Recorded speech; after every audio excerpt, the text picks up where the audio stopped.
Hallelujah. അപ്പോൾ യേശു ജന്മമെടുത്തപ്പോൾ അവൻ യേശു ദൈവം, ആമേൻ, ദൈവമാണ്. അതേസമയം മനുഷ്യനായി എന്ത് ചെയ്തു? ഈ ഭൂമിയിൽ പ്രത്യക്ഷപ്പെട്ടു.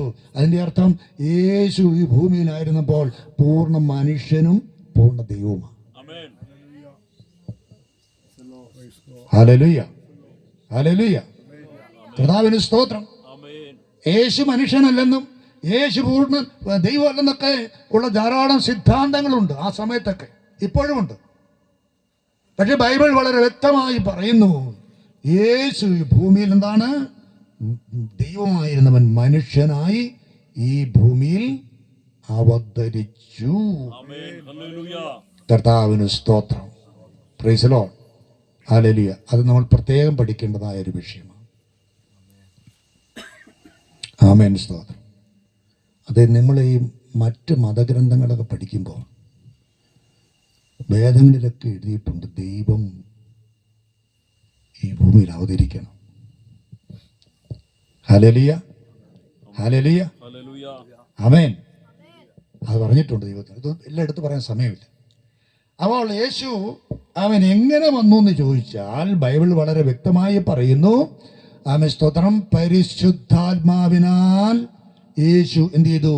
ഈ ഭൂമിയിൽ ജനിച്ചു. Praise the Lord. ഹല്ലേലൂയ. അതിനെക്കുറിച്ചും പ്രവാചകൻ, പ്രത്യേകിച്ച് യെശയ്യാ പ്രവാചകൻ 7-ാം അധ്യായത്തിന്റെ 14-ാമത്തെ വാക്യത്തിൽ പറയുന്നുണ്ട്, കന്യക ഗർഭിണിയായി ഒരു മകനെ പ്രസവിക്കും, അവന് ദൈവം നമ്മോടുകൂടെ എന്നർത്ഥമുള്ള ഇമ്മാനുവേൽ എന്ന് പേർ വിളിക്കും. ആമേൻ, സ്തോത്രം. ഹല്ലേലൂയ. ആ പ്രവചനത്തിന് നിവൃത്തിയായി മത്തായിയുടെ സുവിശേഷം 1-ാം അധ്യായത്തിൽ 22-23 വാക്യത്തിൽ ഞാൻ ഈ പറഞ്ഞ വാക്യം അവിടെ എഴുതിയിട്ടുണ്ട്. ആമേൻ, കന്യക ഗർഭിണിയായി ഒരു മകനെ പ്രസവിക്കുമെന്ന്, ആമേൻ, സ്തോത്രം, ദൈവം നമ്മോടുകൂടെ അർത്ഥമുള്ള ഇമ്മാനുവേൽ എന്ന് പേര് വിളിക്കുമെന്ന് പ്രവാചകൻ പറഞ്ഞത് നിവൃത്തിയാകുവാൻ ഇടയായി തീർന്നു. Hallelujah, hallelujah, hallelujah, hallelujah. കന്യക ഗർഭിണിയായി ദൈവത്തിന് സ്തോത്രം. ആമേൻ, ഹല്ലേലൂയ. അതിന് ഗലാത്യ ലേഖനം 4-ാം അധ്യായത്തിന്റെ 4-ാമത്തെ ഭാഗത്തിൽ പറയുന്നത് സ്ത്രീയുടെ സന്തതിയായി. സ്ത്രീയുടെ ഈ പദപ്രയങ്ങളൊക്കെ വളരെ ശ്രദ്ധിക്കേണ്ടത് നമ്മൾ പഠിക്കും. സ്ത്രീയുടെ സന്തതിയായി, കന്യക ഗർഭിണിയായി. കന്യക എങ്ങനെ ഗർഭിണിയാകും? അല്ലേ? വിവാഹബന്ധത്തിലൂടെയാണ്, ഒരു സ്ത്രീയും പുരുഷൻ്റെയും സംയോജനത്തിലൂടെയാണ് ഭൂമിയിൽ ജനനം നടക്കുന്നത്. പക്ഷെ ഇവിടെ പറയാണ് കന്യക ഗർഭിണിയാകും. അതെങ്ങനെ നോക്കുന്നത്? ഹല്ലേലൂയ. പരിശുദ്ധാത്മാവിനാൽ ആമേൻ യേശു കന്യക മറിയത്തിൻ്റെ ഉള്ളിൽ ആമേൻ മനുഷ്യനായി ആമേൻ പരിശുദ്ധാത്മാവിനാൽ ജന്മമെടുത്തു. സ്തോത്രം.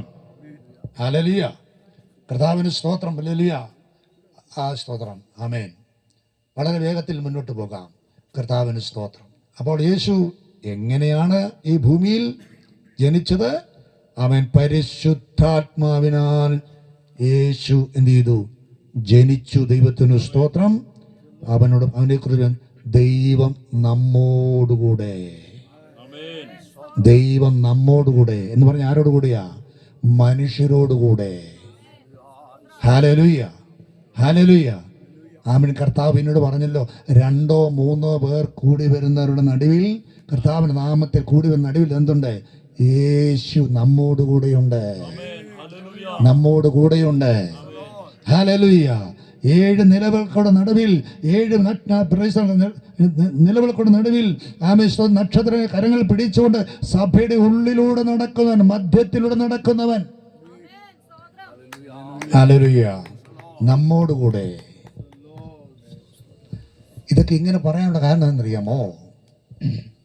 മനുഷ്യൻ ദൈവത്തെക്കുറിച്ച് ചിന്തിച്ചിരുന്നത് ദൈവം എവിടെയോ അങ്ങ് ദൂരെ, നമുക്ക് അറിയാൻ പറ്റത്തില്ല, കാണാൻ പറ്റത്തില്ല. നമ്മുടെ കാര്യങ്ങളിലൊന്നും ദൈവം എന്ത് ചെയ്യുന്നില്ല, ഇടപെടുന്നില്ല. മനുഷ്യൻ്റെതായ പ്രയാസങ്ങളും വേദനകളും ഒന്നും അറിയാത്തവനായി ദൈവം എങ്ങനെയോ ദൂരെ ഇരിക്കുന്ന ഒരാളാണ്. നമുക്ക് ആ ദൈവത്തെ എന്ത് ചെയ്യാൻ പറ്റുന്നില്ല, സമീപിക്കാൻ, അപ്രോച്ച് ചെയ്യാൻ പറ്റുന്നില്ല. പക്ഷെ ബൈബിൾ വ്യക്തമാക്കുന്ന ദൈവം ആരാന്നറിയാമോ? മനുഷ്യരോടുകൂടെ വസിക്കുന്നവനാണ് എന്ന് പറഞ്ഞാൽ മനുഷ്യന്റെ കഷ്ടത, മനുഷ്യന്റെ വേദനകൾ, മനുഷ്യന്റെ ദുഃഖങ്ങൾ, മനുഷ്യൻ്റെതായ നിരാശകൾ, ഹല്ലേലൂയ, ആമൻ, എല്ലാം അറിയുവാൻ തക്കോണം കഴിയുന്ന ആമൻ നമ്മോടുകൂടെ ആമൻ വസിക്കുന്ന ഇന്ന് രാത്രിയിൽ ദൈവാത്മാവെ ഞാൻ ഓർപ്പിക്കുക, ദൈവത്തിന് സ്തോത്രം ചെയ്യുന്നു. ഇവിടെ ഇരിക്കുന്ന ഓരോരുത്തരും മനസ്സിലാക്കണം, എൻ്റെ ജീവിതത്തിൽ ഹല്ലേലൂയ ഞാൻ അനുഭവിക്കുന്ന കഷ്ടതകൾ, വേദനകൾ, പ്രയാസങ്ങൾ എന്ത് തന്നെയാണെങ്കിലും ആ സന്ദർഭങ്ങളിൽ എന്നോടുകൂടെ ഇരിക്കും ദൈവം. നമ്മുടെ സങ്കേതവും ബലവും കഷ്ടങ്ങളിൽ